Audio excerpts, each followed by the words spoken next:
Greetings from the road. I'm in a small town in Illinois out in the country, west of Chicago.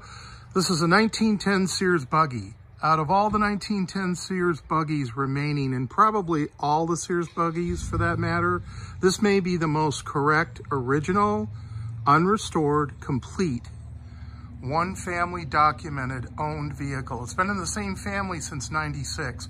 And part of what came with this is just the sweetest couple of letters that I'd like to read to you. This one comes from the lady that I hauled the car for from New Hampshire. And she writes, as a child in the 1950s, I remember going out in the Sears with my father.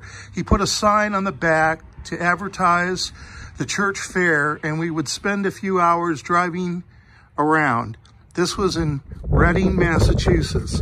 His last time we went out, as we turned into our driveway at the end of the ride, there was an accident right behind us. We lived on the main street in town. My father assumed we had been a distraction, which caused the accident, and never took it out again. In 1971, my parents bought their retirement home in New Hampshire. My father loaded the Sears on a flatbed trailer and brought it up to New Hampshire. It sat in the corner of the garage for many years. One day, probably in the early 80s, he decided he should get it running and take his grandchildren out for a ride. They were thrilled. Ever since then, it has been carefully tucked away in the corner of the garage, needing attention, but no one seemed to find the time. Well, there's a guy here that's finding the time. Here's one of the last rides. This is her father. These are his grandchildren, who are all grown now.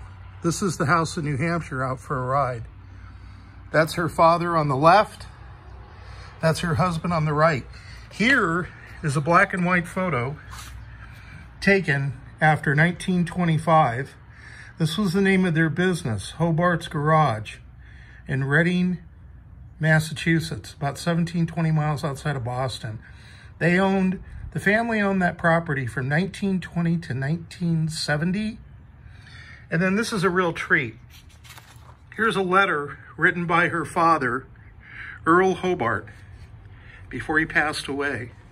And he tells about how he bought this in 1925 for $5 from the widow of a lady that had a machine shop next to his business in Reading, Massachusetts.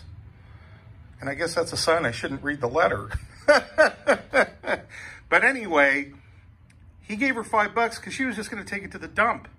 And he decided he would get it running again and save it from the dump. So $5 back in 1925 for a vehicle that didn't run, go figure. So one day in the garage, they noticed what needed to be fixed on it. They got it fixed and basically ran it around. And I don't know if he ever took trash to the dump in it. This is a great story about a great vehicle. It's always nice to know the history of a vehicle when I haul it. This is the oldest single family owned vehicle that is not a Model T that I've had the honor of hauling for a family. The guy that it's going to, he's a good man. He's an avid Sears Buggy collector. I assume he's just going to get this running again and leave it as is. I hope everybody's having a great Saturday. It's the eve of Halloween. How cool is that? So be safe trick-or-treating. Watch out for the kids out there in your neighborhood. And as always, drive safe, arrive alive. This is Freighter Jim, signing off.